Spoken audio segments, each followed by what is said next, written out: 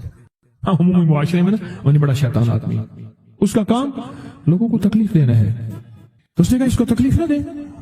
اچھا یہ اب سن رہا ہے، یہ سن رہا ہے، اس نے کیا کیا، دل ہی دل میں شہد اللہ انہ لا الہ الا، یہ قرآن پاک کی 2 آیتیں بغیر حساب تک انمول خزانے میں، قرآن پاک کی آیت ہے، یہ اس نے دل ہی دل میں پڑھ لی، بس ایک دفعہ پڑھ لی دل ہی دل میں۔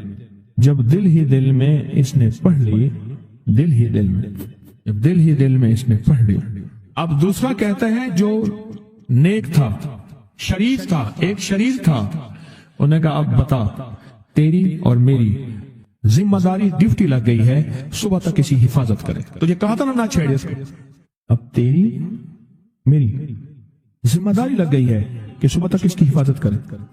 اس نے کیا کیا، بے بس تھا، 2 جنات ہیں، ایک شریف ہے ایک شریر ہے، اور مجھے تکلیف دینا چاہتے ہیں، کیا کریں۔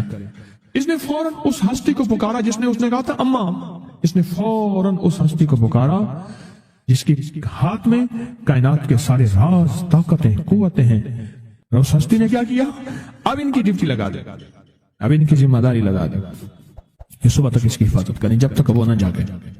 پہلے دن سے ہمارے ساتھ دشمنی کا فیصلہ ہے، پہلے دن سے ہمارے ساتھ دشمنی کا فیصلہ ہے، پہلے دن سے، اور وہ فیصلہ ہو کے رہا ہے، اور اس کی وجہ سے ہم تکلیفوں، پریشانیوں، نقصانوں اور مسائل میں چلے آ رہے ہیں۔ اب اس کا تحفظ کیا ہے، اس کی حفاظت کیا ہے، کیا کریں۔ ایک خود لڑیں، ہواؤں سے لڑنا۔ ہمارے یہاں ایک مائی تھی، اس کا بیٹا تھا، کہنے لگا میرا پتر ہر وقت ہوائی نہ لڑ دے، ہر بندے سے لڑتا ہے، ہواؤں سے بھی لڑتا ہے سارا دن، ہوا سے کون لڑے گا۔ ہم خود کہتے ہیں ہوائی چیزیں، جنات کا نام ہم نے ہوائی چیزیں بھی رکھا ہوا ہے، کہ ایسی چیزیں جو ہوا کے جھونکے کی طرح نظر نہیں آتی۔ ہمارے معاشرے میں جنات کو ہوائی چیزیں بھی، اوپر کی چیزیں بھی کہا جاتا ہے، ہوائی چیزیں بھی کہا جاتا ہے۔ ہوا سے کون لڑ سکتا ہے، بے بس ہیں ہم بے بس ہیں، ہم نہیں لڑ سکتے۔ ایسی طاقت کو لے آئیں، ایسی طاقت کو لے آئیں جو لڑ سکتی ہے، اور وہ اللہ ہے، اور اس کی طاقت ہے، اور اس کی قوت ہے، اور اس کا 100% جمال ہے، جلال ہے، عزت ہے، عظمت ہے، وقار ہے، شان و شوکت ہے۔ وہ طاقت ہے جو لڑ سکتی ہے، کوئی نہیں لڑ سکتا۔ یاد رکھنا، جنات شیاطین سے کوئی نہیں لڑ سکتا۔ میری بھی زندگی گزری ہے روحانیت کی دنیا میں طالب علم کی حیثیت سے، کوئی جن تابع وغیرہ نہیں ہے، لیکن ان سے لڑ کوئی نہیں سکتا۔ ان سے اگر اللہ کی مدد ساتھ نہیں ہے، اور اللہ کے نام کی طاقت اور ڈھال ساتھ نہیں ہے، ان سے کوئی نہیں لڑ سکتا، اور نہ لڑنے کی کوشش کرنا۔ اللہ کی مدد، یہ آیت الکرسی کیا ہے، یہ ساری اللہ کی مدد ہے، اللہ کی منت اور خوشامد ہے۔ ترجمہ اٹھا کے دیکھ، یہ آیت الکرسی ساری میری اللہ کی منت اور خوشامد ہے۔ اللہ لا الہ الا هو الحی القیوم، مولا تیرے علاوہ ہے ہی کوئی نہیں، لا الہ الا الحی، تو ہمیشہ زندہ ہے، موت نہیں، القیوم، سب مٹ جائیں گے تو قائم ہے، لا تاخذہ سنہ، اے مولا تو وہ ہستی ہے جسے نہ نیند آئے نہ اونگ آئے، ولا نوم، لہو ما فی السماوات و ما فی الارض، ساری کائنات، ساری زمینیں، سارے آسمان مولا تیرے ہی ہیں، حکومت تیرے پاس ہے۔ من ذا الذی یشفع عندہ الا بإذنہ، کون ہے جو سفارش کرے، تیرا امر ہوگا تو سفارش ہوگی، تیری حکومت طاقت کے سامنے کوئی بندہ نہ ہل سکے، نہ آنکھ اٹھا سکے۔ یعلم ما بین ایدیہم وما خلفہم، تو ہمارا پچھلا ڈیٹا بھی جانتا ہے، تو ہمارا اگلا ڈیٹا بھی جانتا ہے۔ ہماری پچھلی کیمرے کی ساری ریکارڈنگ تیرے پاس ہے، ہماری اندھیرے اجالے تیرے پاس ہیں، ہماری صبح شامیں تیرے پاس ہیں، ہمارے دل کے تصورات تیرے پاس ہیں، دل کی سوچیں اور خیالات تیرے پاس ہیں۔ ولا یحیطون بشیء، اور تیری طاقت ہر کسی پہ غالب ہے، احاطہ کیا ہوا ہے، الا بما من علم، الا بس تیرے علم میں ہے۔ وسع کرسی، تیری کرسی بڑی وسیع ہے، تیرا اقتدار بڑا وسیع ہے، تیری حکومت بڑی وسیع ہے، تیرے پاس کئی سکندر آئے اور گئے، کئی سکندر آئے اور گئے۔ میں خوارزم میں گیا، وہاں بخارا سے آگے، بہت آگے، وہاں کا سفر تھا جہاز کا، بہت آگے، وہاں کئی میلوں میل، وہاں ایک شہر تھا، اس کا نام تھا نوراتا۔ شیخ ابوالحسن نوری رحمت اللہ علیہ، ہماری بڑوں کی کتابوں میں ان کے تذکرے آتے ہیں،